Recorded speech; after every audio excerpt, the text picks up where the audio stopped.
Killed just steps from his home. Tonight, family and friends of the 16-year-old want justice. His friends say he wasn't even attending a barbecue in North Philadelphia that got out of hand Saturday night.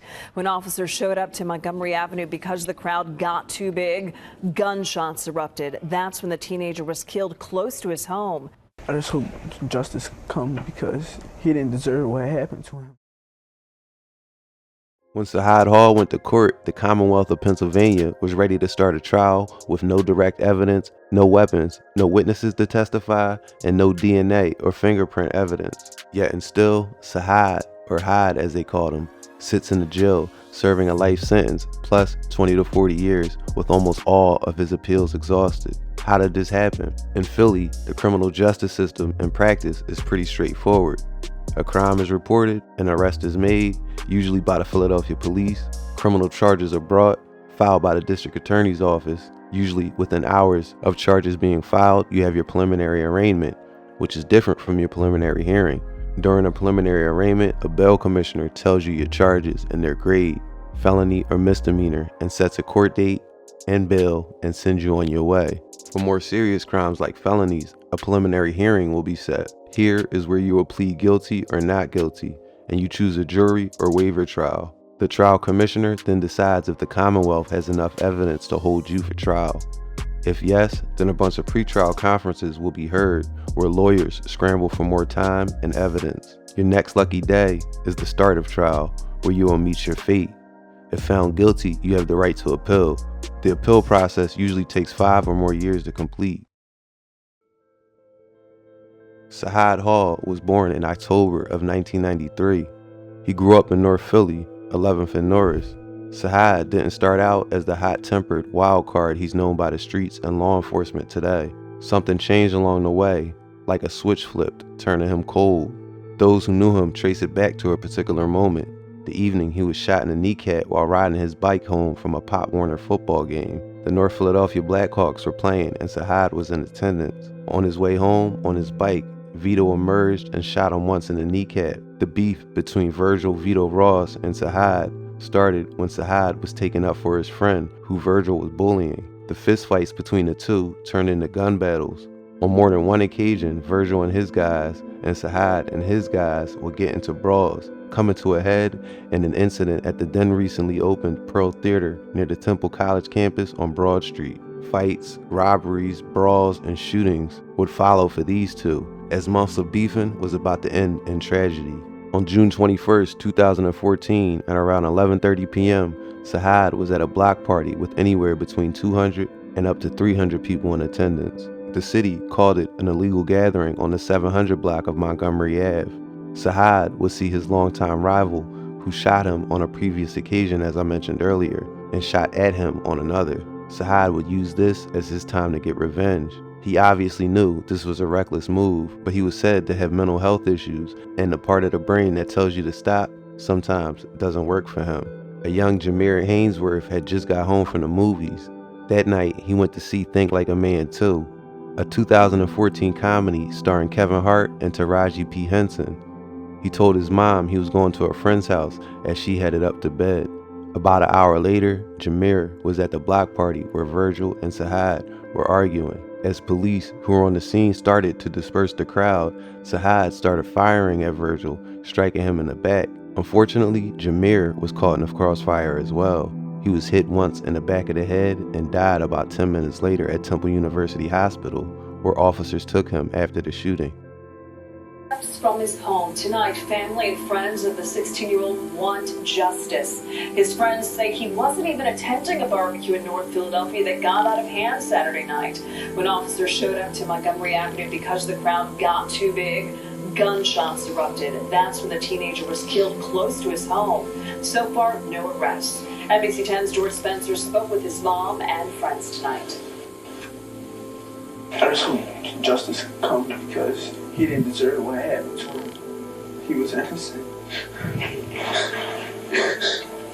The tears are still coming too quickly. Barely 2 days after the death of 16-year-old Jameer Hainsworth, Tonight, extended family and closest friends mourn together, remembering him as a strong student, a hard worker, a respectful son, and for little brother Mark, his best protector.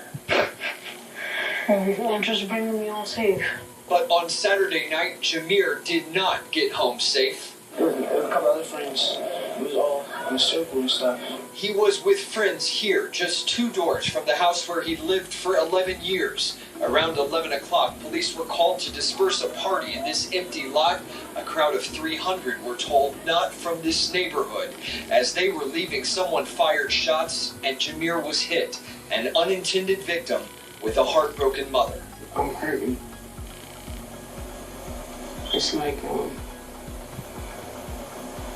I keep thinking about what I could have done. Tonight, Monica Hainsworth was second-guessing her last moments with the young man she called the most respectful of her 5 kids.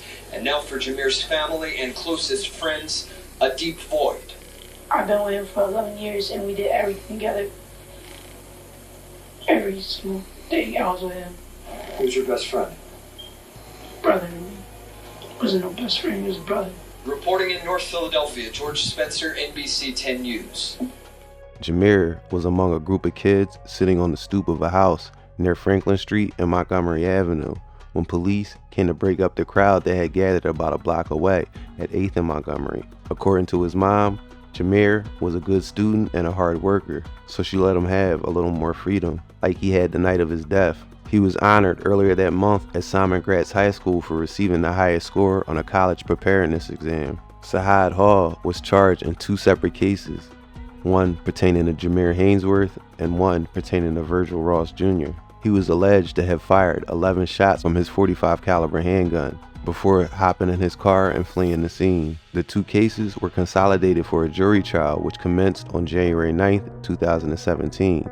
On January 12, 2017, Hall was sentenced to a mandatory term of life without the possibility of parole for his murder conviction, as well as a consecutive 20 to 40 years for the attempted murder offense. Sajaad also received a concurrent sentence of 3 to 6 years for his illegal firearm. A year after his conviction, Sajaad Hall filed an appeal stating that the only evidence the state had against him were 2 recanted eyewitness testimonies. Even though he filed his appeal 2 weeks past the deadline, the court still heard his grievances. In his appeal, Hall stated that he was filing under 2 claims. One was the verdict against the weight of the evidence, where the only evidence presented against Hall were recanted witness accounts, and 2 was the verdict tainted by improper introduction of evidence that Hall had been seen before with a gun. Sajaad Hall alleges in his appeal that both eyewitnesses recanted their statements. What ended up happening is that witness number 1 and witness number 2 both gave independent statements to police accusing Sajaad of shooting the night of Jameer's death and Virgil being shot. By the time court came around, the 2 witnesses refused to cooperate with the state's case. Witness number 1 testified unequivocally that he had not seen the shooting and that the documents purporting to be his pretrial statements were inaccurate.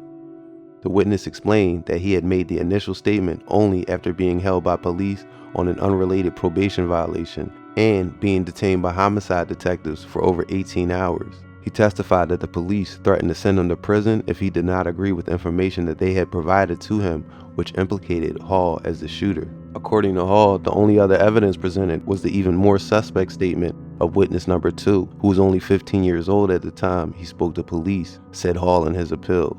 Witness number 2 was also held by homicide detectives for an unrelated juvenile matter and forced to spend a night in an interview room before he allegedly provided his incriminating statement. Hall went on to state that only after this long and coercive encounter did witness number 2 purportedly adopt a statement implicating Hall. Each witness claimed to have been coerced and threatened by police to make statements, which they each recanted before the jury, Hall argued. At trial, both witnesses were impeached by the state and their original police interrogations and eyewitness accounts were played for the jury. Impeaching a witness is a legal tactic that involves undermining a witness's credibility at trial. The goal is to show the judge or jury that the witness's testimony should not be believed. Also, in Hall's 2017 trial, Virgil Veto Ross himself would take the stand. But in a shocking turn of events, he would appear as a witness for the defense. Veto acknowledged that he did not give any formal statement to the police. However, more than 2 years after the shooting, Virgil Veto Ross told a private investigator hired by the defense that he did not see Hall on the night of the shooting and that he was shot by someone else known as Black. On cross-examination, the Commonwealth questioned Ross about his being indicted along with 13 others for participation in a, quote, violent drug organization known as TNT. The Commonwealth further asked Ross whether TNT had a rivalry with another block called Dirty Block, whether individuals from both groups were arrested for, quote, back-and-forth shootings, and whether Ross had a problem with Hall specifically. Ross denied that he was a member of a gang. He stated that he knew Hall but denied shooting him and admitted that he was awaiting trial on an attempted murder charge for shooting someone named Nadir, a member of another block. His second issue on appeal was that the witness stated that he had a black and silver handgun, but the gun the state is accusing him of using, with no direct ties to Sajaad, is all black. The court dismissed both claims and denied his appeal. He tried again in 2022, but was again denied. This case goes to show that even if no one shows up to court to testify, even without a murder weapon or ballistics or DNA, they can and still will convict you. As for Virgil, even though he survived that night, his actions on the street would not go unpunished. Well, a mother grieving the sudden loss of her son is coming to you for help in finding his killer. Here's Rick Williams with tonight's Crime Fighters Report. Sandra Ray says Thursday, May 23rd was a beautiful spring day and says her son had just gone for a bike ride. He had just left out the house and told me he'd be right back. He had a hot date. But 25-year-old Virgil Ross did not come back home. From what I know, the person got out the car or came from somewhere and shot my son in broad daylight. The shooting happened around 7:45 at 11th and Thompson Streets in North Philadelphia. Ross was pronounced dead at the hospital. He was just riding his bike. He was a victim.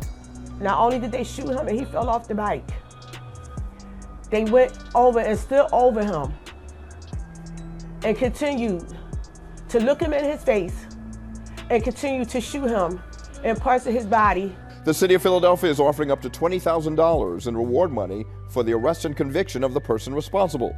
All you have to do is call the Citizens Crime Commission at 215-546-TIPS. All calls will remain anonymous. Sandra takes solace in the fact that a woman passing by comforted her dying son and was able to tell her his last words. And he told her to tell his mom that he loved me. For Crime Fighters, I'm Rick Williams. For Action News at 10. He himself was gunned down in May of 2019. This story happened way before Philly drill and the kind of wild shit we see on social media today. Twitter was around and of course Facebook, but nothing like it is now. The tough guys and savages have always been around. The only difference is now the killers are starting to pick up a microphone. Virgil Veto Ross has a younger brother out here that's around 15 and 16. I hope he can find a cleaner way through life than his older brother. Sajaad Hall has one last chance to appeal before they're exhausted. However, I'm expecting him to spend the rest of his life in jail. I'm gonna leave it there for now. Thanks for watching American Confidential, and until next time, be safe.